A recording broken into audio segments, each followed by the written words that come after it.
Bismillahirrahmanirrahim. Assalamualaikum warahmatullahi wabarakatuh.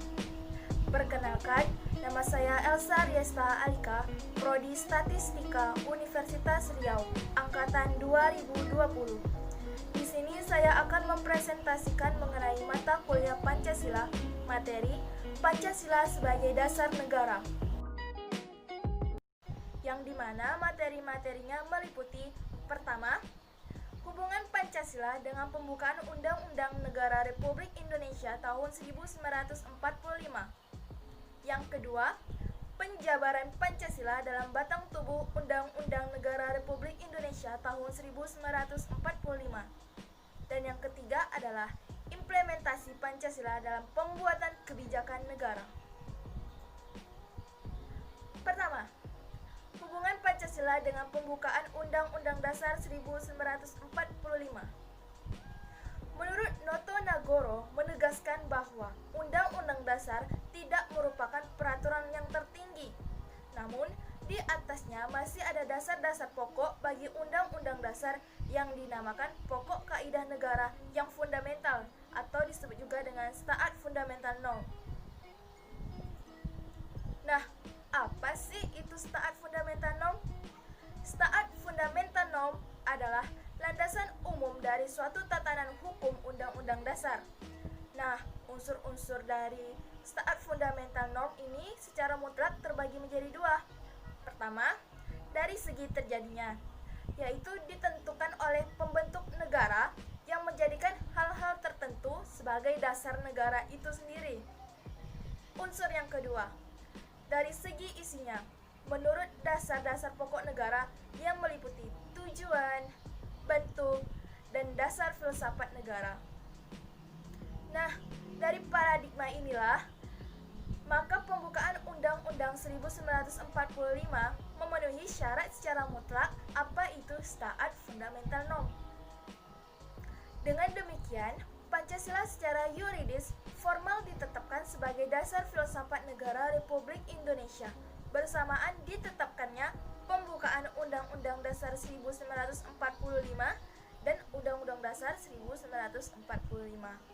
Maka, Pancasila dan pembukaan Undang-Undang Dasar 1945 ini mempunyai hubungan timbal balik, diantaranya yaitu: pertama, hubungan secara formal. Yang kedua adalah hubungan secara material. Hubungan secara formal. Nah, hubungan secara formal adalah secara resmi Pancasila dengan pembukaan Undang-Undang Dasar 1945 memberikan dasar hukum positif bagi negara Indonesia itu sendiri. Nah, tidak hanya meliputi asas sosial, asas ekonomi, dan asas politik, melainkan juga perpaduan dengan keseluruhan asas yang melekat padanya, seperti perpaduan asas kultural, asas religius, dan asas keanekaragaman. Selanjutnya, hubungan secara material. Artinya, secara material, hukum Indonesia dijabarkan dari nilai-nilai yang terkandung di dalam Pancasila.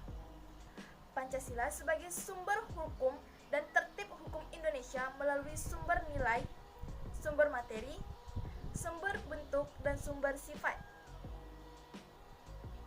Maka, dapat disimpulkan bahwa pembukaan Undang-Undang 1945 memenuhi syarat unsur mutlak sebagai Staat Fundamental Norm, dan Pancasila merupakan asas kerohanian dari pembukaan Undang-Undang 1945 sebagai Staat Fundamental Norm. Kedua, penjabaran Pancasila dalam batang tubuh Undang-Undang Dasar Negara Republik Indonesia tahun 1945. Pancasila merupakan asas kerohanian dari pembukaan Undang-Undang Dasar 1945 yang sudah dijelaskan barusan.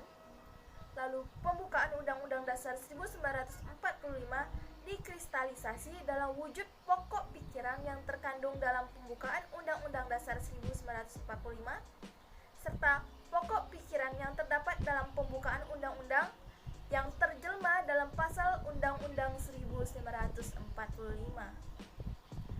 Namun, setiap pasal di dalam undang-undang tidak sepenuhnya menjawantahkan atau memuat semua nilai-nilai yang ada di dalam Pancasila secara utuh. Namun, suatu pasal dapat mencerminkan salah satu sila yang ada di dalam Pancasila itu sendiri. Sebagai contoh, dalam sila pertama, yaitu ketuhanan yang Maha Esa, dimuat dalam pasal 28E ayat 1.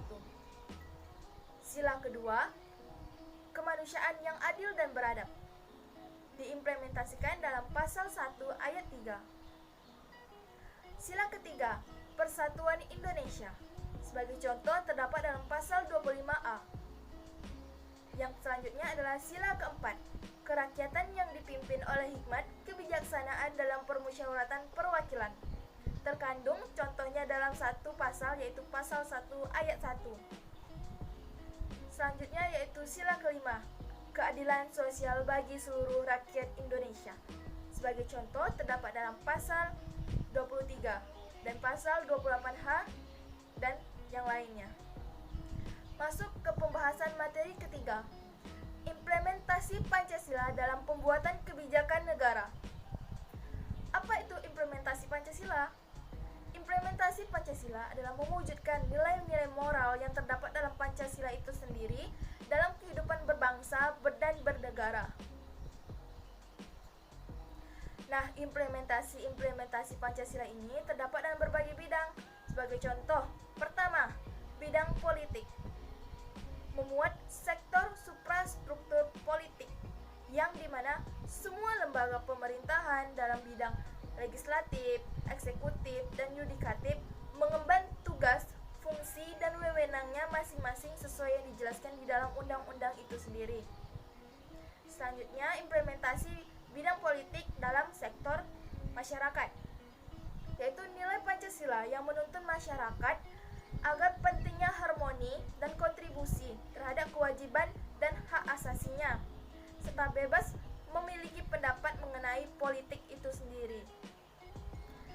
Lalu selanjutnya, implementasi Pancasila dalam bidang ekonomi. Sistem ekonomi Pancasila adalah suatu sistem ekonomi yang berlandaskan ideologi Pancasila yang mengandung unsur kekeluargaan dan unsur gotong royong.